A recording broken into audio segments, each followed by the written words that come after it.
be doing a 2028 election video where World War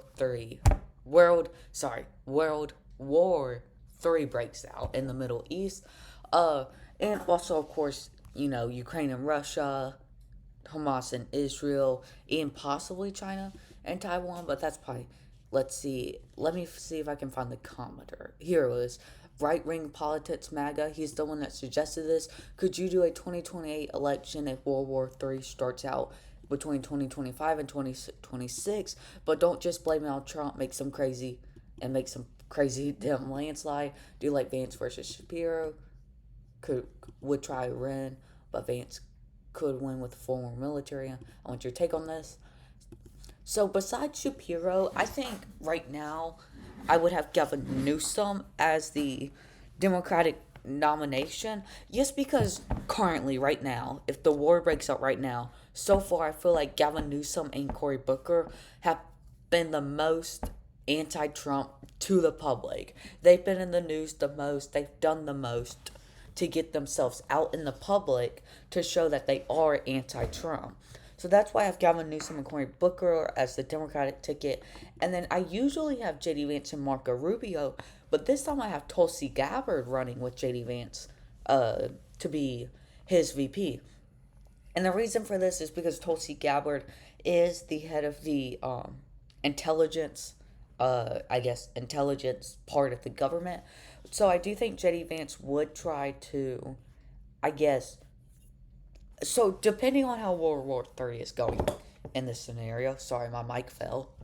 Depending on how World War III is going in this scenario, he could pick Tulsi Gabbard and try to say, hey, Tulsi Gabbard's leading us to a victory in World War III. Vote for us to keep things stable. So we'll go ahead and get off with all the safe states for Gavin Newsom, Cory Booker. Now, of course, if I made this video in 2026 and Josh Shapiro's out here and he's just stopping ICE from coming in Pennsylvania, being very anti-Trump, then of course, I was thinking about having AOC as the nominee, but I don't know if she would run for president in this scenario. Of course, I do think she will eventually run for president, but I don't know if AOC will want to take over this mess. Who knows? Any other safe states? No, this is all the safe states I'm gonna have for Gavin Newsom and Cory Booker. Or you know what? I think New Jersey will go safe in this scenario. I think New Jersey will shift back to a 10% margin. Because, people tend to freak out about how close Kamala Harris was to losing New Jersey. She only won it by 6%. But in 2020, Trump only won Texas by 5%. So I do think in this scenario, a lot of former safe Democratic states will go back to being safe Democratic states. Trump gained 10% or 9% in Texas in 4 years. I'm sure the Democrats can gain 4% in New Jersey again. We'll now get to the safe states for J.D. Vance and Tulsi Gabbard. Now, I do think that Trump's approval rating would be a little bit down. I think it would be all over the place. I think it would be negative 4.5% in this scenario. Somewhere around the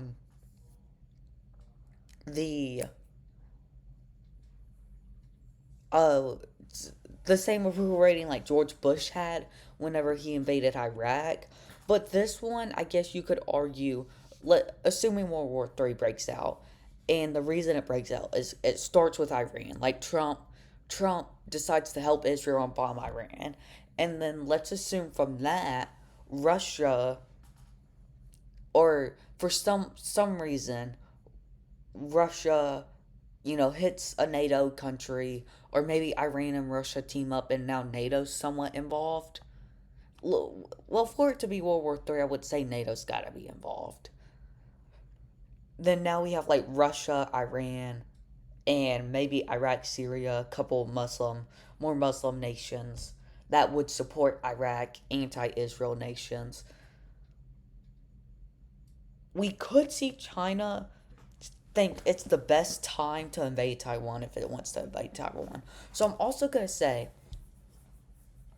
that Taiwan and China is a war. So now we have Japan, Australia, New Zealand, Taiwan, and South Korea joining, basically joining the NATO side to also help the United States fight these enemies.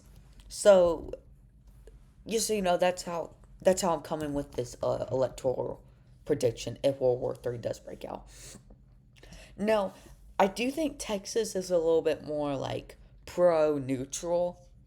I do think there's less like neo neocons that want to do war in Texas than there are in like Ohio and Florida. So I do think, but Ted Cruz is from there. Actually, I think I'm gonna have Texas be safe in this scenario, but I'm gonna have Florida flip back and only go to the Republicans by around 8%. Yes, because of this war. Most of the time I have Florida safe, but I think because of this war, we could see Republicans only win it by around like 9 or 8%, somewhere around there. I do think Democrats would make gains in Minnesota, New Mexico, and winning all these states by around 8%, somewhere around there.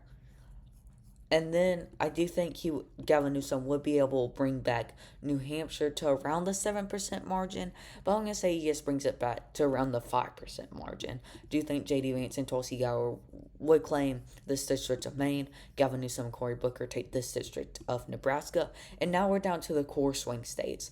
Now, I do think Republicans would be seen as the more unpopular party, I would say, in this scenario. But also, we could see Democrats, and I'm not blaming this on the Democrats, but we could see like a lot of like riots, like how we did in the LA riots. And I would say the majority of people, even if it's not true, even if even if you believe most 99% of the protesters in LA were peaceful, still that 1% of like the unpeaceful protesters gets all over the internet, which I think JD Vance and Tulsi Gabbard would use to their um advantage. I think I could see like a ton of anti-Trump protests if the United States does gets itself into a war. We're also assuming that there's a ton of military aged men across the globe right now, and Gavin Newsom and Cory Booker would have to run a very like pro peace, pro pro ending World War III um, campaign. So I definitely do think that could help them. Texas does have a lot of troops there, so Texas might only go to like JD Vance and Tulsi Gabbard by around 9%, assuming that like let's say there's a ton of troops, like the United States sends out like 3 million troops across the globe. Texas is the second biggest state in the union, and there's gonna be there's a ton of troops from Texas. So I'm assuming a ton of relatives related to the troops that are from Texas might vote against the Republicans, hoping that Gavin Newsom will bring back their relatives, or their friends, or their friends, relatives back to the U.S. and will end this war. So we could see Gavin Newsom and Cory Booker campaign on something like that, but it also depends on how the war starts. But from how it's looking, if World War III does start, it's gonna, and the U.S. gets involved, it's gonna be because Trump wanted to get involved, not because we had to get involved. It's not gonna be like a Pearl Harbor scenario. Now, I do think Gavin Newsom would be able to win. You wouldn't know. I think JD Vance and Tulsi Gabbard would be able to win Nevada, but only by around 1%.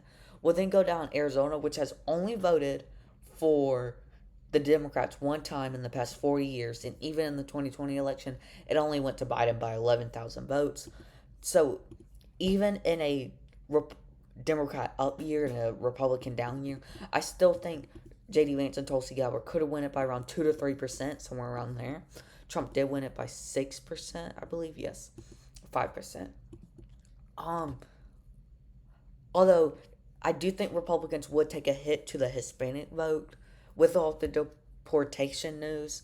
circulating the media. So I do think JD Vance and Tulsi Gabbard would struggle a little bit more than Trump did to win it, but they still take about around 2 or 3%. We then move down to Georgia, which is a bigger swing state, so it could have a ton of troops from Georgia fighting in this war. But also, Republicans tend to do pretty good in Georgia as a swing state. Although, one thing I do like to point out a lot of my videos is that Georgia had like the most counties in the 2024 election to shift to the left. Out of all of the swing states, Georgia's the only swing state to have counties that actually shifted to the left. So I do like to say Georgia is a hopeful for Democrats, and but I don't really know if Gavin Newsom really has appeal to uh, Georgians. Um, Gavin Newsom just looks like a politician. I don't think he would do too good in a place like Georgia. I could see JD Vance and Tulsi Gabbard winning it. I do think Cory Booker does have some appeal to the African American vote in Georgia. But of course, I don't know. I think right now I'll give Georgia to the Democrats by around 1%. We then see, I do think JD Vance and Tulsi Gabbard would take North Carolina only by around 1%. And most of my videos have the Republicans taking North Carolina by around 2 to 3%. But I do think this war does hit Republicans' approval rating a ton. Also, North Carolina has a Democratic governor right now, and that Democratic governor does a good job campaigning for Gavin Newsom and Cory Booker, and is just a good governor over the next 4 years. I could definitely see North Carolina almost flipping blue, but even in the 2020 election, North Carolina was the only state Trump won, and he still won it by 0.2% or by around, what is this? I'm trying quick math. Like 20. That's around 60,000 votes. So I think JD Vance and Tulsi Gabbard take it in the single digits. We then move up to Pennsylvania, which could win JD Vance and Tulsi Gabbard this election, but I do think Gavin Newsom and Cory Booker would be able to take it. Pennsylvania's the biggest swing state, and of course that also means it has the most troops there. I think Gavin Newsom and Cory Booker would do very good campaigning there. Also, Josh Shapiro's the governor there, very popular governor there, and assuming that Josh Shapiro's in the Democratic primaries, he'll drop out and endorse Gavin Newsom, which could definitely help the Pennsylvania vote go towards Gavin Newsom and Cory Booker. And also, Gavin Newsom and Cory Booker both have a history of opposing Trump, which really does help them in this scenario a ton. We then move up to Michigan, which would not win JD Vance and Tulsi Gabbard in this scenario, but Michigan has a ton of blue collared workers, steel manufacturers, a ton of them. So, assuming World War III breaks out, I'm assuming trade relations wouldn't be the best, and we could see, and without free trade, we could see Michigan, I guess, lose a lot of its steel exports, whenever, which in return means Michigan loses jobs, and less jobs, higher unemployment rate in Michigan would definitely hurt the Republicans' chances of taking Michigan.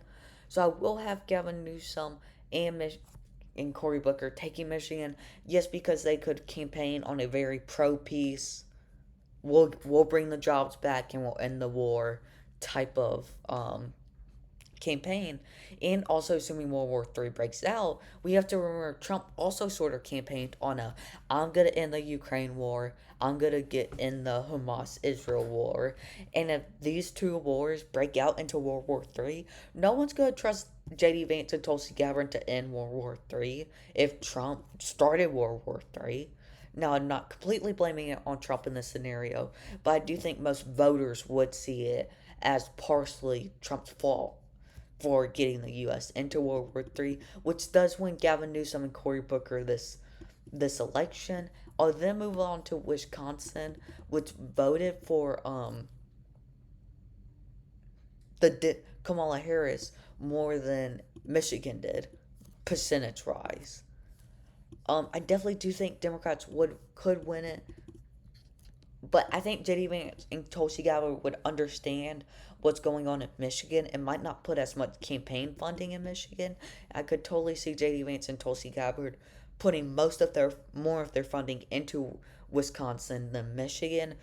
So I'm gonna give them the win in Wisconsin. Um, anyway, tell me if you disagree with the electoral map. And anyway, thank you all for watching and peace out.